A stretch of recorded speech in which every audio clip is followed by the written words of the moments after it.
जय जिनेंद्र बंधुओं, भावना द्वात्रिंशतिका के शिविर की इस कक्षा में आप सभी का हार्दिक स्वागत है।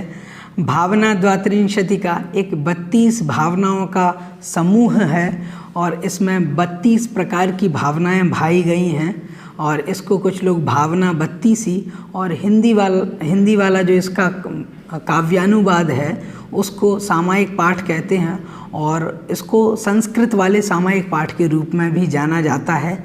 और पिछली कक्षाओं में इसके रचनाकार और इसके बारे में आप विशद रूप से जानकारी ले चुके हैं। अब हम यहाँ पर जो आगे के पद्य हैं, आगे की भावनाएं हैं, उनको देखते हैं और जानते हैं कि सामायिक में किस किस प्रकार की भावनाएं भाई जाती हैं। आज हम पढ़ रहे हैं तीसरे काव्य को और तीसरी भावना को हम पढ़ रहे हैं। आइए इस तीसरे काव्य का सर्वप्रथम उच्चारण करते हैं। दुखे सुखे वैरिणि बंधुवर्गे योगे वियोगे भवने वने वा निराकृताशेष ममत्वबुद्धेः समं मनो मेस्तु सदापि नाथ। इस प्रकार से हमने इसका उच्चारण किया। अब देख लेते हैं कहाँ हमें उच्चारण में कठिनाई हो सकती है। तो सबसे पहले वैरिणी जो है उसको आप ध्यान रखें। वैरिणी जो है इसमें आपको वही बोलना है, वाह, इसको बा नहीं बोलना। बा में और वा में बहुत अंतर है। बा बोलते हैं वो बा बकरी वाला होता है और वा बोलते हैं वा वन वाला होता है, जिसको जंगल बोलते हैं, वन। तो वन वाला वा है यहाँ पर, तो उसको बैरिणी नहीं वैरिणी बोलना है। ऐसे ही कुछ लोग बोलते हैं दुखे, दुखे नहीं है। ये जो प्रारंभ का जो शब्द है वह है दुखे, दुखे। और फिर ऐसा नहीं दुखे और सुखे कर दें आप, दुखे सुखे, ऐसा नहीं। सुखे तो ज्यों का त्यों ही रहेगा, सुखे, लेकिन दुख में आपको थोड़ा सा यहाँ पर ध्यान रखना है, उच्चारण में दुखे बोलना है। उसके बाद में फिर देखें तो अंतिम जो इसका पाद है, अंतिम पद में आप देखें तो मेस्तु ऐसा है, मेस्तु। तो यहाँ पर मेस्तु जो है उसमें अवग्रह का उच्चारण आपको नहीं करना है। अवग्रह केवल संधि का सूचक है, इसलिए इसका उच्चारण नहीं करना। बस यह तो एक सूचक की तरह है, इसका उच्चारण नहीं किया जाता है, इसलिए आप इसका उच्चारण नहीं करें। और यदि पहले से आप इसका उच्चारण कर रहे हों, कुछ लोग आ समझ करके इसका उच्चारण करते हैं, जैसे में अस्तु कर देते हैं, ये गलत है। आपको केवल मेस्तु ही बोलना है, यही इसका सही उच्चारण है। आइए हम इसमें सबसे पहले देख लेते हैं कहाँ कहाँ पर संधि हो रही है, संधि का विच्छेद करते हैं और फिर हम अर्थ और भावार्थ को जानेंगे। सबसे पहले तो यहाँ पर देखें तो मेस्तु जो है, मेस्तु जो अंत में आया है उसमें संधि है और यहाँ पर मेस्तु में पूर्व रूप संधि होने की वजह से यहाँ पर में और अस्तु ये दो पद थे, जब ये दोनों मिले तो आ का लोप हो गया और ए बचा रहा, तो मेस्तु हो गया, तो मेस्तु बन गया। और जब इसका संधि विच्छेद करेंगे तो अलग अलग हो जाएगा, में अस्तु, ये इसका संधि विच्छेद हुआ। ऐसे ही सदापि नाथ, तो सदापि में सदा है और अपि है, ये दो पद हैं, इनका मेलन जब हुआ तो उससे सदापि बना है। तो इसको आप थोड़ा सा ध्यान रखें कि यहाँ पर दो जगह है, यहाँ पर संधि है और अन्यत्र कहीं विशेष संधि नहीं है। आइए हम एक बार इसका अन्वय देख लेते हैं और इसका फिर अर्थ जानते हैं। इसका अन्वय है नाथ निराकृताशेष ममत्व बुद्धेः मे मनः दुखे सुखे वैरिणि बंधुवर्गे योगे वियोगे वा भवने वने सदा अपि समम अस्तु। जैसा कि पहले मैं बता चुका हूँ कि इसमें साम्य परिणाम की बात आई है और पिछली कक्षाओं में आप जान ही चुके हैं, इस कारण से इसे सामायिक पाठ भी कहते हैं लोग। तो यहाँ पर भी वही भावना प्रदर्शित की गई है और तीसरे काव्य में उसी भावना का उपदेश हमें दिया गया है कि हम जब जिनेंद्र भगवान के पास किस प्रकार की भावना भाएं और किस प्रकार का जब हम सामायिक करें तो हम जिनेंद्र भगवान को संबोधित करते हुए किस प्रकार की हम साम्य भाव की भावना रखें। तो यहाँ पर सबसे पहले जो पद आया है वह है नाथ। नाथ यह संबोधन है, और नाथ मतलब होता है स्वामी, मालिक, ईश्वर। इस प्रकार से नाथ जो शब्द आया है, तो यह बता रहा है हे स्वामी, संबोधित कर रहा है जिनेंद्र भगवान की तरफ कि जिनेंद्र भगवान को लक्ष्य करके हमें किस प्रकार की भावना रखनी चाहिए सामायिक में। तो कहा नाथ मतलब स्वामी, हे स्वामिन, निराकृता शेष ममत्व बुद्धे है। यह एक समस्त पद है, तो इसका जब हम समास विग्रह कर लेंगे और इसको तोड़ लेंगे तो इसमें अलग अलग हो जाएगा, तो पता चलेगा कि इसमें निराकृत अशेष ममत्व बुद्धे है। तो निराकृत मतलब दूर कर लिया है, अशेष ममत्व बुद्धे है। ममत्व बुद्धे है मतलब ममत्व बुद्धि होती है कि मम मतलब होता है मेरा, और तो मतलब होता है मेरा स्वभाव वाला, और बुद्धि मतलब ऐसी बुद्धि। तो मेरे स्वभाव वाली जो बुद्धि है, जैसे यह कुर्ता मैं पहने हुए हूँ तो कोई पूछेगा यह किसका है, तो मैं कहूँगा मेरा है। तो इसका मतलब यह हुआ कि यह मेरी इसमें बुद्धि है। इसमें मेरी बुद्धि कौन सी बुद्धि है? ममत्व बुद्धि है। मतलब मैं इसको मेरा कह रहा हूँ। जिस जिस चीज़ों को हम ऐसा बोलते हैं, यह मेरा है, यह मेरा है, यह भी मेरा है, ये सारी बुद्धियाँ मतलब इस दृष्टिकोण को कहते हैं ममत्व बुद्धि। तो ममत्व बुद्धि से अशेष, जो अशेष ममत्व बुद्धि है, अशेष का मतलब होता है कुछ भी शेष नहीं है। शेष मतलब है कुछ बचा हुआ, और अशेष मतलब कुछ भी बचा हुआ नहीं है, मतलब संपूर्ण। मतलब यहाँ पर कह रहे हैं निराकृत हो चुकी है। निराकृत मतलब अलग कर दिया है। अशेष ममत्व बुद्धि है। अशेष मतलब सभी जगह से, संपूर्ण रूप से, समस्त पदार्थों से ममत्व बुद्धि को जिसने, किसने दूर कर दिया है? तो आगे पद दिया है उन्होंने, मैं अर्थात मेरा। मैं मतलब मेरा, मनः ऐसा जो मेरा मन है, दुखे मतलब दुख में, सुखे मतलब सुख में, वैरिणी मतलब वैरी जन है, उन वैरी जनों में, बंधु वर्गे, बंधु मतलब होता है भाई, और बंधु से यहाँ पर तात्पर्य लेना चाहिए मित्र वर्ग में, अथवा सगे संबंधियों में, अथवा जो हमारे हितकारी जन हैं ऐसे शुभ चिंतकों के वर्ग में, ऐसा अर्थ लेना चाहिए। तो बंधु वर्गे मतलब होता है कि मित्र मंडली में अथवा बंधु वर्ग में, योगे मतलब योग में, संयोग होने पर, और वियोगे मतलब किसी चीज़ के दूर हो जाने पर, वियोग होने पर, वा मतलब अथवा, भवने वने वा, भवने मतलब घर में, वने मतलब जंगल में अथवा बाहर, घर में या घर से बाहर, सदा अपि, सदा मतलब हमेशा, और अपि मतलब ही, हमेशा ही, समम अस्तु समान ही रहे। अपि के दो अर्थ लिए जाते हैं, और मुख्य इसका अर्थ भी अर्थ में होता है, लेकिन कहीं कहीं पर इसका अर्थ ही अर्थ में भी होता है। निश्चय के अर्थ में भी अपि का प्रयोग किया जाता है।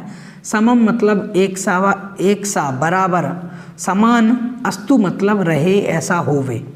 तो एक एक शब्द का हमने अर्थ देख लिया है। आइए हम इसके संपूर्ण शब्द अर्थ को देख लेते हैं। इसका अर्थ क्या बनता है, सामान्य अर्थ इसका क्या है। इसमें कहा है कि हे स्वामिन, जिसने समस्त जो पदार्थ हैं, उन समस्त पदार्थों के प्रति जो ममत्व बुद्धि है उसको निराकृत कर लिया है, उसको ममत्व बुद्धि को दूर कर लिया है। ऐसा कौन है? तो कहा ऐसा जो मेरा मन है, वह मेरा मन दुख में अथवा सुख में, शत्रु वर्ग में अथवा बंधु वर्ग में, अथवा शत्रुओं में, दुश्मनों में अथवा मित्रों में, योगे मतलब किसी का संयोग होने पर, वियोग मतलब दूर होने पर, जंगल में रहने पर अथवा घर में रहने पर एक जैसा बराबर ही हमेशा बना रहे। इस प्रकार की यहाँ पर भावना भाई गई है। और एक बार फिर से हम लोग इसका भावार्थ देख लेते हैं। भावार्थ में यह कहा गया है कि जिनेंद्र देव, मैं कहीं पर भी रहूं, चाहे घर के अंदर रहूं अथवा घर के बाहर रहूं, मैं किसी के संयोग होने पर अथवा किसी के वियोग होने पर, अथवा शत्रु हों चाहे मित्र हों, और चाहे सुख हो चाहे दुख हो रहा हो, ऐसे इन सभी परिस्थितियों में मेरा मन हमेशा एक समान ही रहे।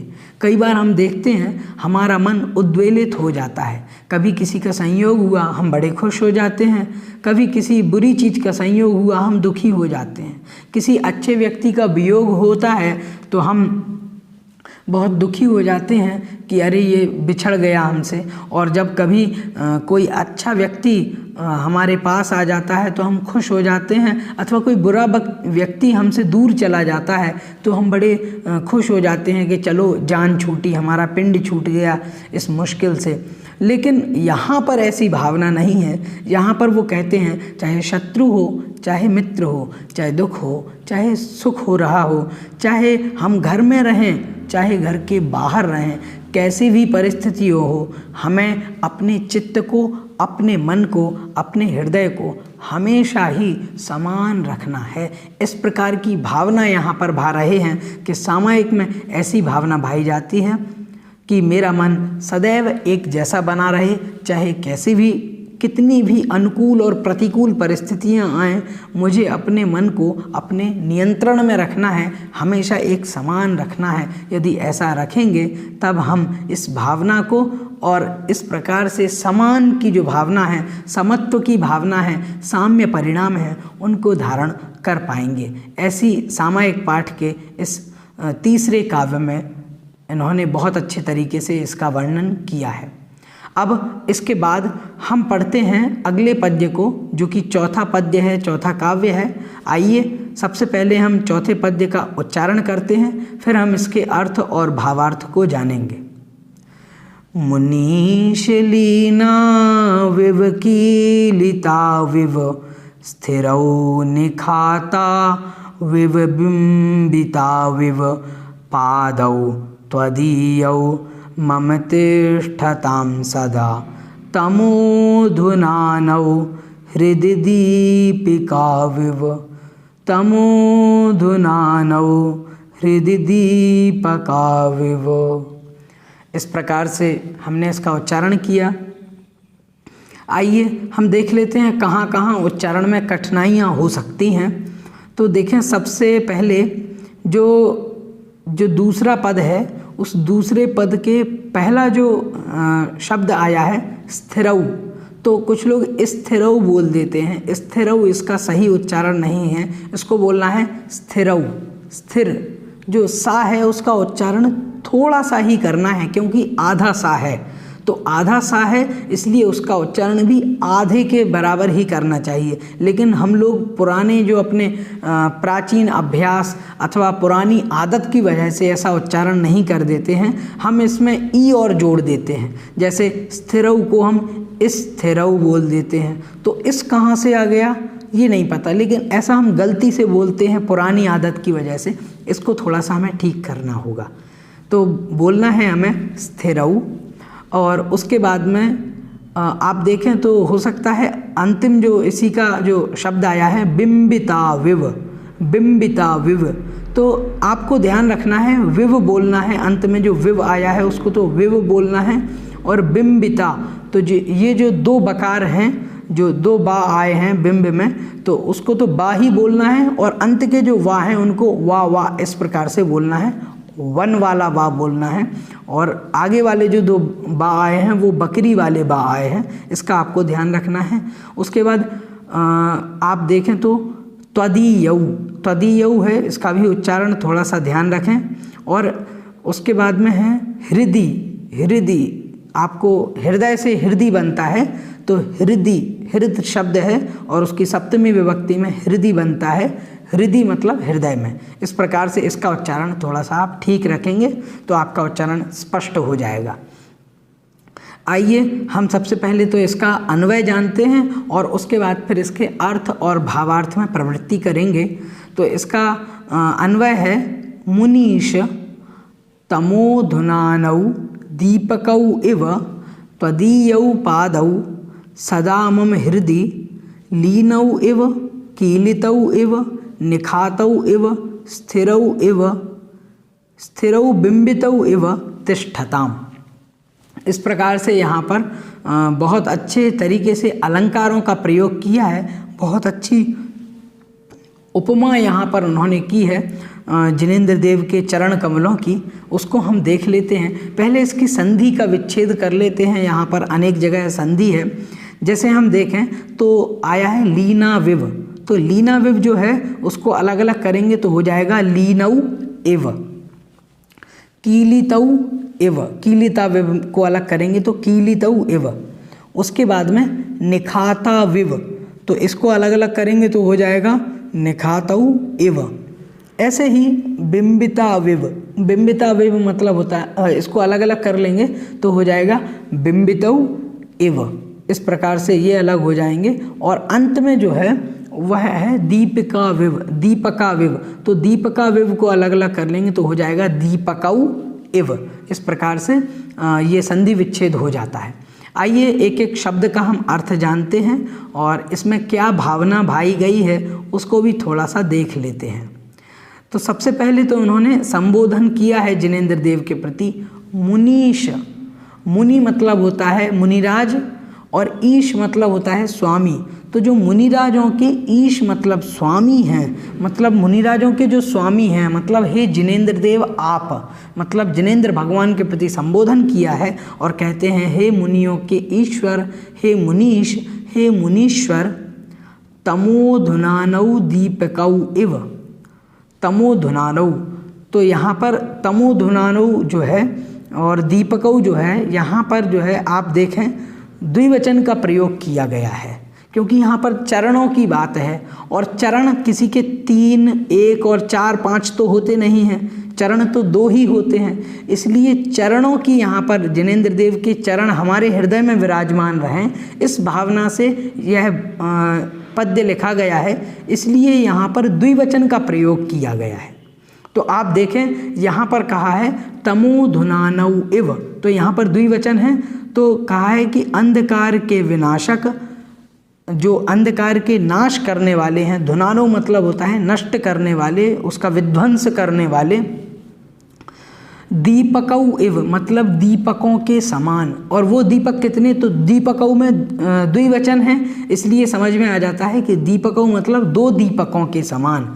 तो इसका अर्थ हुआ तमोधुनानौ दीपकौ इव। इसका अर्थ होगा अंधकार को नष्ट करने वाले 2 दीपकों के समान। त्वदीयौ पादौ, त्वदीयौ मतलब होता है आपके, पादौ मतलब दोनों पैर, आपके दोनों चरण, आपके दोनों पैर। सदा मतलब हमेशा, मम हृदय, मम मतलब मेरे, हृदय मतलब होता है हृदय में। लीनौ इव, लीनौ मतलब लीन हुए के, इव मतलब होता है समान। इव जो है, इव का अर्थ होता है समान, और लीनौ मतलब होता है लीन हो चुके हैं। लीन मतलब उसमें लग गए हैं, वहीं पर वो अब लीन हो चुके हैं। कीलितौ इव मतलब कीलित हुए के समान, कीलित हो गए हैं, मतलब वहीं पर स्थिर हो गए हैं, अब वो वहाँ से हट नहीं सकते। कीलित का मतलब होता है किसी चीज़ को कीलित करना, इसका अर्थ होता है अब हमने इसको यहीं पर स्थित कर दिया है, अब ये यहाँ से अन्यत्र गमन नहीं कर सकते, इसका अर्थ होता है कीलित कर देना। आगे फिर कहा है निखातौ इव। निखातौ मतलब होता है जिनको खोद दिया गया है, उत्कीर्णन जिसका कर दिया गया है, मतलब उकेर दिया गया है। स्थिरौ बिंबितौ इव। स्थिरौ मतलब होता है स्थिर, बिंब मतलब होता है प्रतिबिंब अथवा प्रतिमा, तो स्थिर बिंब के समान। तिष्ठताम मतलब रहें, वहीं पर स्थित रहें, तिष्ठ मतलब होता है स्थित रहना, तो तिष्ठताम मतलब यहीं पर बैठें, यहीं पर विराजमान रहें, इस प्रकार की बात यहाँ पर कही गई है। आइए हम इसके अर्थ को एक बार देख लेते हैं। सामान्य अर्थ इसका क्या बनता है। मुनीश मतलब हे मुनीश्वर, हे जिनेंद्र देव, अंधकार को विनाश करने वाले, अंधकार को नष्ट कर देने वाले जो 2 दीपक हैं, उन 2 दीपकों के समान आपके जो चरण हैं, तुम्हारे जो चरण हैं, वो सदैव मेरे हृदय में कैसे रहें, तो उन्होंने कहा ऐसे रहें जैसे लीन हो गए हों, ऐसे रहें जैसे कीलित हो गए हों, ऐसे रहें जैसे किसी ने उन पर उकेर दिया हो, उनको खोद दिया हो, अथवा ऐसे रहें जैसे कोई स्थिर प्रतिबिंब होता है। कोई बिंब से मतलब प्रतिमा भी होती है, तो स्थिर प्रतिमा के समान वह तिष्ठताम मतलब विराजित रहें, स्थित रहें। इस प्रकार की भावना यहाँ पर इस पद्य में बताई है। आइए एक बार इसका भावार्थ हम देख लेते हैं। भावार्थ में यह जानना है हमें कि वास्तविक रूप में जिनेंद्र देव के प्रति क्या विचार किया है। उन्होंने कहा कि जिनेंद्र देव आपके चरण मेरे हृदय में विराजमान रहे, और ऐसे विराजमान नहीं रहे कि आपके चरणों को जब तक मैं आपकी पूजा कर रहा हूँ तब तक तो आपके चरण मेरे हृदय में रहें, ऐसे नहीं। मैं तो सर्वदा हमेशा ही आपके चरण कमलों का सान्निध्य पाना चाहता हूँ। मैं यह चाहता हूँ आपके चरण सदैव मेरे हृदय में विराजित रहें। तो कैसे रहेंगे? तो उन्होंने कहा ऐसे विराजित रहें जैसे लीन हो गए हैं मेरे हृदय में, और ऐसे विराजित रहें कि वह कीलित हो गए हैं, मतलब उनको वहीं पर किसी ने कीलित कर दिया गया हो। इस प्रकार से यह भाव रखा गया है। और फिर उन्होंने कहा है कि आपके चरण जो हैं वह मेरे हृदय में ऐसे रहें जैसे खोद दिया गया हो मेरे हृदय में उनको। और फिर कहा कि वह ऐसे रहें जैसे कोई प्रतिबिंब स्थिर हो जाता है, जैसे कोई प्रतिमा अचल हो जाती है, उस प्रकार से आपके चरण भी सदैव मेरे हृदय में रहें, अन्यत्र गमन नहीं करें, हमेशा यहीं पर मेरे हृदय में ही आपके दोनों चरण स्थित रहें। इस प्रकार की भावना यहाँ पर भाई है। लेकिन ऐसा नहीं समझना हमें जैसे किसी ने कहा खोदे हुए के समान, तो फिर लोग कहेंगे आपके फिर मैं हृदय को दिल को छेद देता हूँ, उसको खोद देता हूँ और जिनेंद्र देव के चरण उसमें विराजमान कर देता हूँ। लेकिन ऐसा सही नहीं है। अगर कोई आपसे कहता है तो उसको हमें यह जानना चाहिए और उसको यह बताना चाहिए कि वास्तविक रूप में ऐसा अर्थ यहाँ पर नहीं लिया गया है। नहीं तो कोई समझेगा कि आपके हृदय में जिनेंद्र देव के चरण कैसे कीलित किए जा सकते हैं, अथवा फिर कोई यह पूछेगा कि आपके हृदय में तो क्या जिनेंद्र देव लात मारेंगे क्या? नहीं, ऐसा कुछ भी नहीं है। चरण से यहाँ पर जो पाद शब्द है, पाद से जिनेंद्र देव का ग्रहण करना चाहिए, क्योंकि जिनेंद्र देव के चरण पूज्य हैं।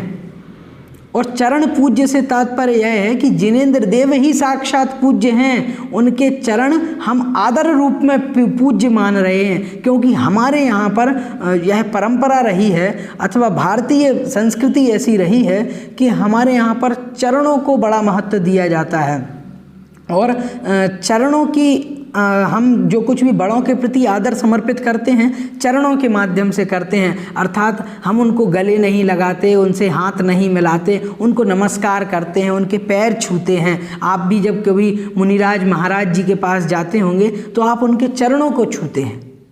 तो इसका कहने का तात्पर्य यह है कि आपके चरण रहें, अर्थात आप सदैव मेरे हृदय में रहें। और फिर कोई यह पूछे आपसे कि जिनेंद्र देव आपके हृदय में कैसे रहेंगे, तो फिर यह समझना है कि जिनेंद्र देव हृदय में रहें, इसके पीछे यह विचार है कि मेरा चित्त सदैव आपके बारे में ही चिंतन करता रहे, मेरे मन में हमेशा ही आपका वास हो, मैं सदैव आपके प्रति ही चिंतन करूं। मैं यह सोचूं कुछ भी कार्य अगर मैं करूं तो मेरे मन में यह चिंतन आए कि जिनेंद्र देव के द्वारा बताए गए मार्ग के विपरीत तो मेरा यह कार्य नहीं हो रहा है। अर्थात मैं जो कुछ भी कर रहा हूँ क्या यह जिनेंद्र देव के बताए हुए मार्ग के विपरीत तो नहीं है, और यदि है तो ऐसा कार्य मैं नहीं करूँ, नहीं तो जिनेंद्र देव मेरे हृदय में नहीं रहेंगे। तो ऐसी भावना यहाँ पर भाई गई है कि जिनेंद्र देव आपका सान्निध्य मुझे सदैव मिलता रहे, आपके चरण मेरे हृदय में हमेशा बने रहें, और ऐसे बने रहें जैसे उन्हें वहीं पर उकेर दिया हो, वहीं पर कीलित कर दिया गया हो, वहीं पर प्रतिबिंबित कर दिया गया हो, वहीं पर उकेर दिया गया हो, वहीं पर स्थित कर दिया गया हो, और आपके चरण मेरे हृदय में ही लीन हो गए हों। इस प्रकार से आपके चरण सदैव मेरे हृदय में हमेशा ही विराजित रहें, ऐसी भावना, ऐसी कामना इस चौथे पद्य में की गई है। तो बहुत अच्छे तरीके से साम्य परिणामों को जताने, बताने और दर्शाने वाली यह स्तुति, यह भावना द्वात्रिंशति का हम लोग पढ़ रहे हैं, इस सामायिक पाठ को पढ़ रहे हैं। आप भी इसको पढ़िए और निरंतर सामायिक और साम्य परिणामों में लीन रहिए, ऐसी भावना आप सभी के साथ करते हैं। बोलिए महावीर भगवान की जय। सभी को सादर जय जिनेंद्र।